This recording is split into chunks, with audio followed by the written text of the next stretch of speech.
sebesar 7.700.000. Jadi untuk mencari besar-besarnya itu 7.700.000 dibagi 10 bulan tersebut. Nah, berapa hasilnya? Jadi hasilnya itu sebesar 770.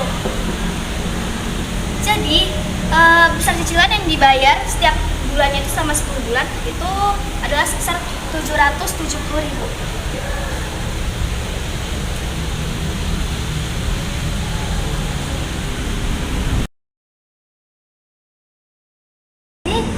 Saya akan melanjutkan studi kasus kedua. Bagaimana sih cara penyelesaiannya? Dari sini kan dia mencari waktu.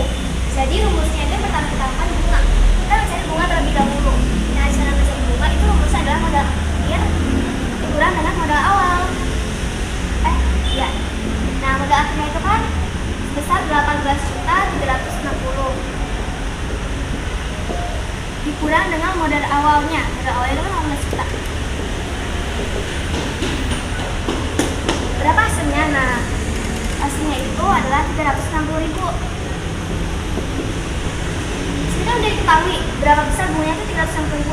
Selanjutnya kita akan mencari waktunya. Rumusnya itu bunga sama dengan waktu dikali B% dikali dengan modal awal. Nah, bunganya di sini kita udah ketahuan nih 360.000. Jadi kita misalnya di sini nih 360 kali waktu. Waktu kita belum tahu, jadi W/12 dikali dengan di sini bunga persennya 4%, terus 4/100 dikali dengan modal awalnya sebesar 18 juta. Coret 100 coret. Nah, selanjutnya 18.000 ini 180.000 ini dikali dengan, atau bisa juga dibagi dengan 12 terlebih dahulu, lalu dikali dengan 4. Hasilnya itu adalah 60.000.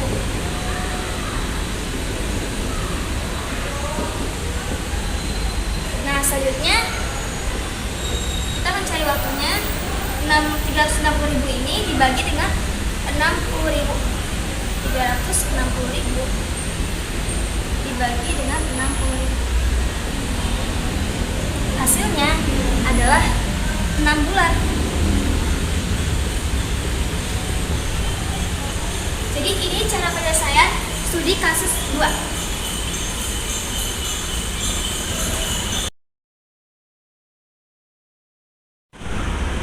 Saat ini kita akan menyelesaikan contoh studi kasus dari bunga majemuk itu sendiri. Nah, yang ditanya di bunga majemuk ini adalah B persennya. Bunga persennya itu berapa sih? Nah, untuk mencari bunga persen tersebut, langkah yang harus kita lalui itu yang pertama adalah rumusnya B persen sama dengan modal akhir dibagi dengan modal awal. Modal akhir dibagi modal awal sama ini per W min 1. Nah, B persennya modal akhir itu kan 28.121.000. Tapi sini 28 juta. Lalu tulis MO nya sebesar 22.470.000 dibagi sini 1 per W, waktunya itu 1/7 minus 1. 28.521 dibagi dengan 22.470.000 itu hasilnya adalah 1,269.